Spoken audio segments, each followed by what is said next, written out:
नमस्कार, आप देख रहे हैं केबीसी न्यूज। मैं हूं अमलेश आनंद। देखिए, बिहार विधानसभा चुनाव की सरगर्मी सर चढ़कर अब बोलने लगी है। जिस तरह से होली का खुमार चढ़ने लगा है लोगों पर, उसी तरह से राजनीतिक गलियारे में सभी राजनीतिक पार्टी को राजनीति की भी जो है रंग ऊपर चढ़ने लगे हैं। और इन तमाम चीज़ों को लेकर के खास बात यह है कि इस बार महागठबंधन के तरफ से आरजेडी बहुत ही मजबूती तरीके से अपने क्षेत्र में काम कर रही है। हम बात करना चाहेंगे कटिहार क्षेत्र में क्या कुछ चल रहा है। हमारे साथ पूर्व शिक्षा मंत्री राम प्रकाश महतो जी हैं और हम इनसे जानने की कोशिश करते हैं कि सर, स्वागत है आपका केबीसी में। धन्यवाद धन्यवाद अमलेश आनंद जी। आप तो आते जाते रहते हैं सर यहाँ पटना, और आज पटना कार्यालय आप आए हुए हैं राष्ट्रीय जनता दल के। क्या लग रहा है सर, इस बार की रणनीति कैसा है राष्ट्रीय जनता दल की?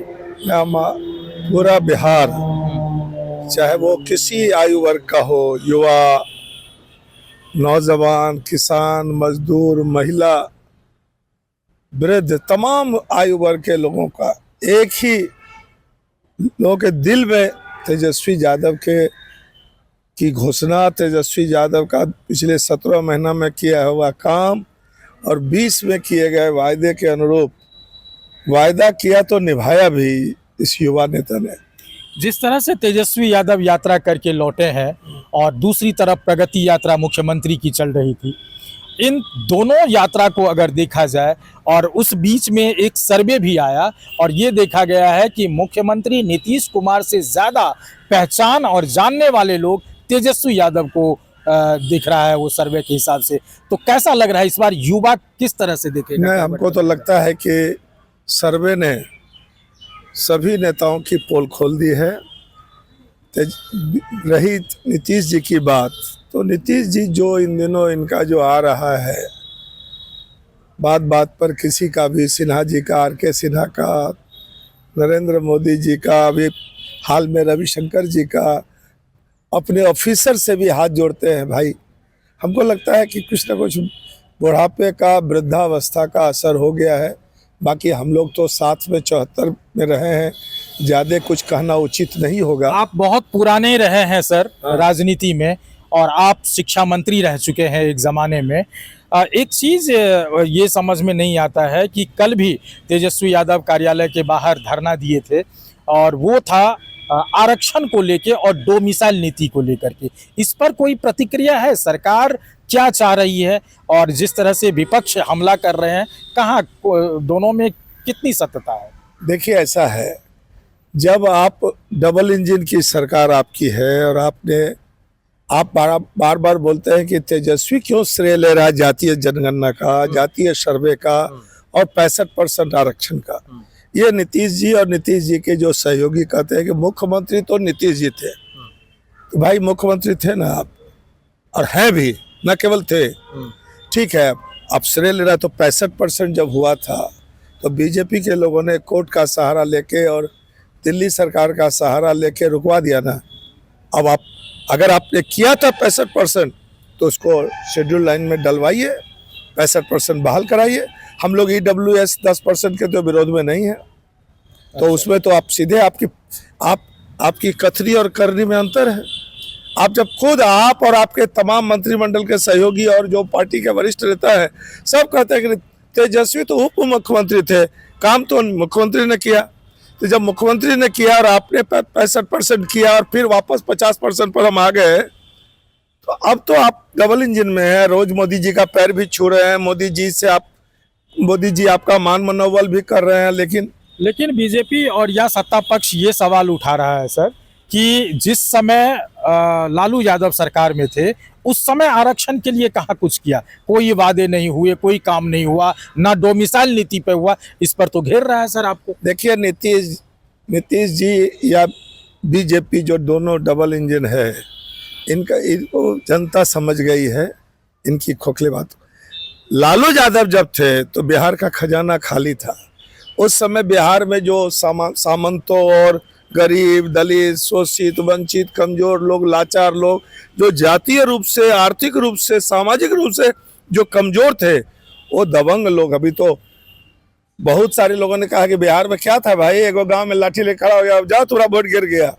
लालू जी ने जुबान दी, लालू जी ने ताकत दी, लालू जी ने सम्मान दिया, लालू जी ने जीने का तरीका सिखाया, तब जाके लोग सामाजिक न्याय का परचम लालू यादव ने लहराया था। कर्पूरी जी ने शुरू जरूर की थी, लेकिन लालू यादव जी उस झंडा को बुलंद किया है। और समाज में आज जो समाज में अभी अभी क्या है, 15-20 साल में नीतीश जी, हम आपको बताते हैं अमलेश जी, हम लोग तो जमीन पर रहते हैं, अपना मुफस्सिल गांव पटना की राजनीति हम ज्यादा करते नहीं हैं, लेकिन हम जानते हैं किसी का एक काम ऑफिसर का राज चल रहा है। कहीं किसी कार्यालय में चले जाइए, बिना पैसा का काम नहीं हो रहा है। लेकिन लालू जी के राज में आम आदमी भी बीडीओ और सी और थाना में जाके कुर्सी खींच के बैठता था और अपनी बात मजबूती से कहता था, जो अभी नहीं है। आप अधिकार देने की बात कर रहे हैं जो पिछड़ों को तमाम या ऐसे फिर लोगों को। समाज को, ऐसे समाज को जो कि नहीं बरसों बोलने से देता दबा कुचला था, दबा बरसों कुचला से था। कमजोर। वो अधिकार की बात कर रहे हैं। और लेकिन ये बात उठ रहा है शिक्षा के जगत में, आप भी शिक्षा मंत्री रह चुके हैं, कि उस जमाने में मुख्यमंत्री रहने के लगभग 2-2, 3-3 टर्म रहे, तब क्यों नहीं डोमिसाइल नीति की बात करी और आरक्षण की बात? देखिए, उसी एक बात आप लोगों को, आप थोड़ा अनुभवी और बुजुर्ग लग रहे हैं हमको, निश्चित रूप से 55-60 साल से कम उम्र आपकी नहीं है। आप याद कीजिए, बीपीएससी से जो टीचर बहाल हुए, तो वही पूरे बिहार में विद्यालय वही संभाल रहा है, वही विद्यालय की धरोहर है, वही कील का, मतलब उस विद्यालय का मुख्य चेहरा है, जिसके चलते पिलर है। इसीलिए हम आपको बताते हैं कि लालू यादव जी ने तो बहाल किया बीपीएससी से लेके तमाम सही लोगों को। और ये आरक्षण का जो ढिढोरा माननीय नीतीश जी पीट रहे हैं, हम आरक्षण 50% आबादी को दे दिया। श्रीमती राबड़ी देवी के मंत्रिमंडल में मैं राज्य मंत्री था माध्यमिक शिक्षा का, राबड़ी देवी ने 50% आरक्षण किया था शिक्षक की बहाली में। राबड़ी देवी की पहल की हुई है। जी हाँ, राबड़ी देवी ने महिलाओं को 50% प्राइमरी मिडिल स्कूल में, ये राबड़ी देवी का आदेश था। इसलिए ये बाकी जितनी बात ही कर रहे हैं, राबड़ी देवी ने जो किया वो आज तक लोग देख रहे हैं। 50% विद्यालय में महिला टीचर। और ये तार्किक ढंग से श्रीमती राबड़ी देवी ने कहा कि जो प्राथमिक विद्यालय में, प्राइमरी में, मिडिल में जो बच्चा पढ़ता है, बटन इधर उधर है, चूल उजड़ा हुआ है, नाक से कुछ निकल रहा है, तो लड़का शिक्षक रहेगा तो झापड़ मार के बोलेगा जाओ ठीक करके घर से आओ। लेकिन लड़की रहेगी, महिला रहेगी, तो दया, करुणा, ममता की वो मूर्ति है, वो उसका बाल ठीक कर देगी, बटन ठीक कर देगी, उसका मुंह पोंछ के पढ़ाएगी। ममत्व है महिला शिक्षक में, ममता और ममत्व की बात देख के श्रीमती राबड़ी देवी ने निर्णय लिया था, जो निर्णय काफी हद तक नहीं, पूर्णतः सफल रहा। तो आप शिक्षक की बात कर रहे हैं, अभी भी तो शिक्षा में तो बहुत सारा विकास अभी भी हुआ है, इस बात को मानते हैं? जो डोमिसाइल वाली जो बात बोल रहे हैं, विकास जरूर हुआ है, लेकिन शिक्षकों को देखिए, शिक्षक और नर्तकी को, हम शिक्षक रहे, I had been in teaching job, CM college Darbhanga में मैं प्रोफेसर था, डीएस कॉलेज से मैं रिटायर हुआ। शिक्षक और नर्तकी को गन पॉइंट पर कोड़े से न पढ़वाया जा सकता है, न नर्तकी को नचाया जा सकता है। आप आईएएस अफसर या जो बड़े पदाधिकारी वो समझ रहा है कि शिक्षक जो है, शिक्षक सबसे नोबल प्रोफेशन है। शिक्षक को आप जितना प्यार दीजिए, शिक्षक को जितनी सुविधा दीजिए, बड़े देशों में, अमेरिकन और यूरोपियन कंट्री में शिक्षक की सैलरी का नहीं, जितना उनको जरूरत है ले ले, शोध करने के लिए आजादी। इसीलिए शिक्षक के साथ सम्मानजनक व्यवहार किसी भी सरकार को और किसी भी प्रशासनिक पदाधिकारी को करना चाहिए। शिक्षक तो समाज, आने वाली पीढ़ी, शिक्षक को राष्ट्र निर्माता कहा जाता है, बिल्कुल, पदाधिकारी को राष्ट्र निर्माता कहा जाता है क्या? इसलिए शिक्षक को सम्मान भी देना है, तभी आप अपनी पूरी क्षमता वो बच्चों में उड़ेलेगा। और यही शिक्षक और माता पिता, इसमें ईर्ष्या नहीं है।